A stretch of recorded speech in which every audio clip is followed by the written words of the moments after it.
Hello दोस्तों। आज हम यूपी पुलिस एग्ज़ाम जो होता है उसका अंदर जो एक सब्जेक्ट आता है हिंदी विषय। तो आज उसी हिंदी विषय के बारे में बात करेंगे। 1 से 50 तक हम इसका सेट लगाएंगे। तो वीडियो को स्टार्ट करते हैं। पहला क्वेश्चन ये है, हिंदी लिपि कौन सी है? तो इसका सही आंसर हो जाएगा सी, यानी कि देवनागरी। नेक्स्ट क्वेश्चन ये है, भारत की सबसे छोटी इकाई क्या है? तो इसका सही आंसर हो जाएगा सी, यानी कि वर्ण। नेक्स्ट क्वेश्चन ये है, अवधि किस क्षेत्र की बोली होती है? तो इसका सही उत्तर हो जाएगा ऑप्शन बी, यानी कि पूर्वी यूपी। नेक्स्ट क्वेश्चन ये है, रामचरितमानस जो लिखी गई, रामचरितमानस जो पुस्तक हम जो लिखी हुई है वो किस भाषा में लिखी हुई है? तो ये अवधी भाषा में लिखी हुई है। तो इसका सही आंसर हो जाएगा ऑप्शन बी। नेक्स्ट क्वेश्चन ये है, कवि किस भक्ति धारा के कवि थे? तो इसका सही आंसर हो जाएगा ऑप्शन बी, यानी कि निर्गुण भक्ति धारा के कवि थे। नेक्स्ट क्वेश्चन ये है, सूर सागर के रचयिता कौन है? तो इसका सही आंसर हो जाएगा ऑप्शन बी, यानी कि सूरदास। नेक्स्ट क्वेश्चन ये है, वात्सल्य रस का स्थायी भाव क्या है? तो इसका सही आंसर हो जाएगा ऑप्शन बी, यानी कि स्नेह। नेक्स्ट क्वेश्चन ये हो जाएगा, भारत भारती किसकी रचना है? तो इसका सही आंसर हो जाएगा ऑप्शन बी, यानी कि मैथिली शरण गुप्त की। नेक्स्ट क्वेश्चन ये है, छायावाद का संबंध किससे है? तो इसका सही आंसर हो जाएगा ऑप्शन बी, यानी कि भाव प्रधान काव्य। नेक्स्ट क्वेश्चन ये है, सरोज स्मृति किस कवि की रचना है?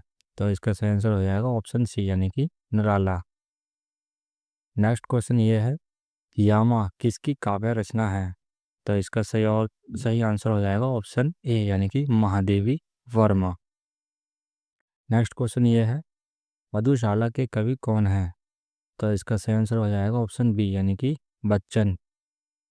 नेक्स्ट क्वेश्चन ये है, उपन्यास सम्राट किसे कहा जाता है? तो इसका सही आंसर हो जाएगा ऑप्शन बी, यानी कि प्रेमचंद को उपन्यास सम्राट कहा जाता है। नेक्स्ट क्वेश्चन ये है, सेवा सदन किसकी रचना है? तो इसका सही आंसर हो जाएगा ऑप्शन ए, यानी कि प्रेमचंद की रचना है सेवा सदन।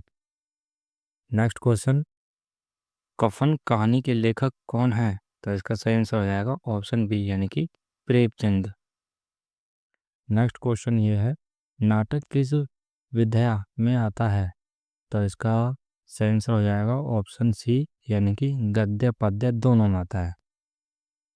नेक्स्ट क्वेश्चन ये है, संस्कृत शब्द का अर्थ क्या है?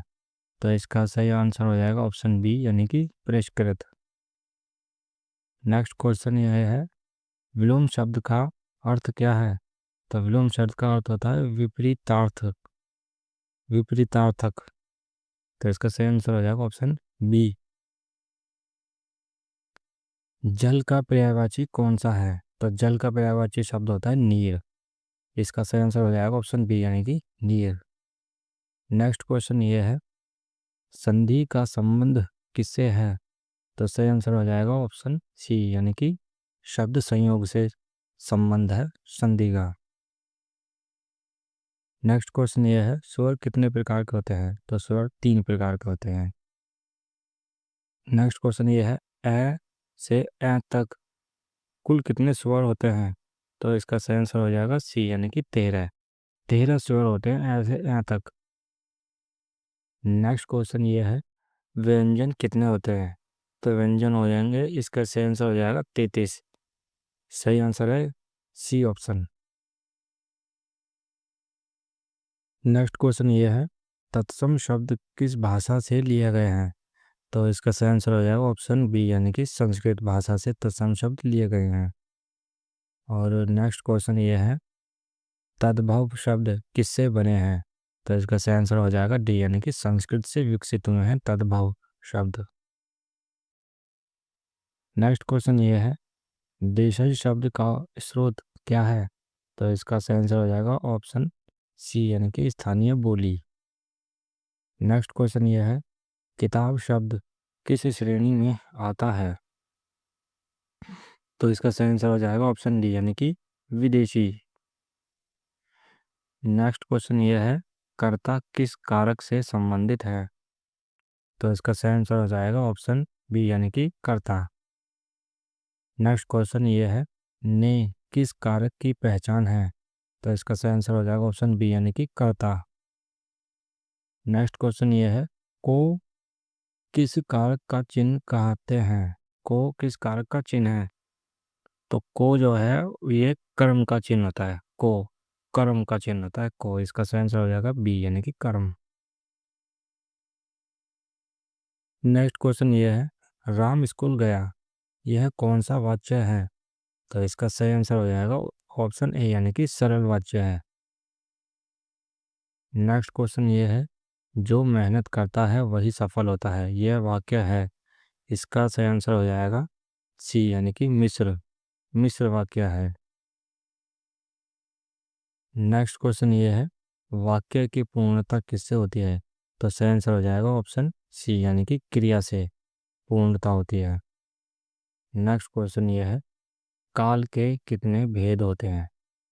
तो काल के जो हैं ये 3 भेद होते हैं। तो इसका सही आंसर हो जाएगा ऑप्शन बी यानी कि 3। नेक्स्ट क्वेश्चन ये है, मैं पढ़ रहा हूँ, यह कौन सा काल है? तो इसका सही आंसर हो जाएगा ऑप्शन सी यानी कि वर्तमान। मैं पढ़ रहा हूँ ये वर्तमान काल में यानी कि कोई काम कर रहा है वो करंट में वो जो भी काम कर रहा है, जैसे मैं कर रहा हूँ, पढ़ रहा हूँ, खेल रहा हूँ, पी रहा हूँ, ये सबको पता है, ये तो बहुत ही नॉर्मल सी चीज़ है। नेक्स्ट क्वेश्चन ये है, वचन के कितने भेद होते हैं? तो सही आंसर हो जाएगा ऑप्शन ए यानी कि 2। वचन के 2 भेद होते हैं। नेक्स्ट क्वेश्चन ये है, लड़के शब्द कौन सा वाचन है? तो लड़के शब्द जो हैं ये बहुवचन में आते हैं। एक से ज़्यादा जितनी भी चीज़ें आती हैं एक से ज़्यादा यानी कि 2 3 4 5 6 वो सब बहुवचन के अंतर्गत में ही आते हैं। तो इसका सही आंसर हो जाएगा ऑप्शन बी बहुवचन। नेक्स्ट क्वेश्चन ये है, अच्छा शब्द कौन सा है? तो इसका सही आंसर हो जाएगा सी यानी कि विशेषण। नेक्स्ट क्वेश्चन ये है, वह दौड़ता है, दौड़ता क्या है? तो इसका सही आंसर हो जाएगा ऑप्शन सी यानी कि क्रिया। मतलब कि कोई काम कर रहा हो उसी चीज़ को क्रिया कहा जाता है। जैसे वह दौड़ता है, वह खेलता है, वह पीता है, वह नहाता है, वह पढ़ता है। तो पढ़ता है, खेलता है, खेलता, पढ़ता, नहाता, पीता, जाता, आता, तो ये सब क्रिया के अंतर्गत में आते हैं। मतलब कोई काम कर रहा हो उसको हम क्रिया के अंतर्गत में काउंट करते हैं। नेक्स्ट क्वेश्चन ये है, तेजी से कौन सा शब्द है? तो इसका सही आंसर हो जाएगा ऑप्शन सी यानी कि क्रिया विशेषण। नेक्स्ट क्वेश्चन ये है, हास्य रस का स्थायी भाव क्या है? तो इसका सही आंसर हो जाएगा ऑप्शन बी यानी कि हर्ष। नेक्स्ट क्वेश्चन ये है, करुण रस का स्थायी भाव क्या है? तो इसका सही आंसर हो जाएगा ऑप्शन ए यानी कि शोक। नेक्स्ट क्वेश्चन ये है, शांत रस का स्थायी भाव क्या है?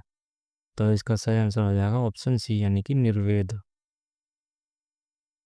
नेक्स्ट क्वेश्चन ये है, उपमा अलंकार में क्या होता है? तो उपमा अलंकार में ए होता यानी कि ए ऑप्शन इसका सही है। उपमा अलंकार में जो है वो समानता होती है। तो इसको ध्यान रखना, उपमा अलंकार में क्या होता है तो समानता होती है। नेक्स्ट क्वेश्चन ये है, रूपक अलंकार में क्या होता है? तो रूपक अलंकार में होता है उपमेय, उपमान, अभेद। ये 3 ऑप्शन होते हैं, ये मतलब सॉरी ये 3 नहीं 2 हैं, उपमेय और उपमान अभेद। तो इसका सही आंसर हो जाएगा ऑप्शन सी। नेक्स्ट क्वेश्चन ये है, रीतिकाल मुख्य किससे जुड़ा होता है? मुख्य मुख्य रूप से किससे जुड़ा होता है रीतिकाल? तो इसका सही आंसर हो जाएगा ऑप्शन सी श्रृंगार। श्रृंगार रीतिकाल से मुख्य रूप से जुड़ा होता है, श्रृंगार से है। नेक्स्ट क्वेश्चन ये है, दिनकर किस रस के कवि माने जाते हैं? तो इसका सही आंसर हो जाएगा ऑप्शन बी यानी कि वीर रस। दिनकर जो है वो वीर रस कवि के माने जाते हैं। नेक्स्ट क्वेश्चन ये है, उर्वशी किसकी रचना है? तो इसका सही आंसर हो जाएगा ऑप्शन सी यानी कि दिनकर। उर्वशी की जो रचना की है वो दिनकर ने की है। तो इसका सही आंसर हो जाएगा दिनकर। नेक्स्ट क्वेश्चन ये है, हिंदी दिवस कब मनाया जाता है? तो हिंदी दिवस सबको जानकारी होनी चाहिए, क्योंकि हमारे भारत में जो है हिंदी भाषा ही बोली जाती है सबसे ज़्यादा। पहले हिंदी ही बोली जाती थी, अब तो सब तरह की भाषा आ गई है। तो हिंदी दिवस जो है वो 14 सितंबर को मनाया जाता है। नेक्स्ट क्वेश्चन ये है, नेक्स्ट और last, UP police UP police परीक्षा में जो हिंदी प्रकार का जो विषय आता है वो किस रूप में आता है? तो इसका सही आंसर हो जाएगा वस्तुनिष्ठ। वस्तुनिष्ठ प्रकार की जो भाषा आती है वो ही परीक्षा में लिया जाता है। तो दोस्तों, वीडियो कैसी लगी? वीडियो आपको अच्छी लगी हो तो लाइक कर देना और चैनल को सब्सक्राइब कर देना। मन लगा के पढ़ो, मेहनत करो, पढ़ने से ही सिलेक्शन होगा। जय हिंद, जय भारत। मिलते हैं अगली नेक्स्ट वीडियो में।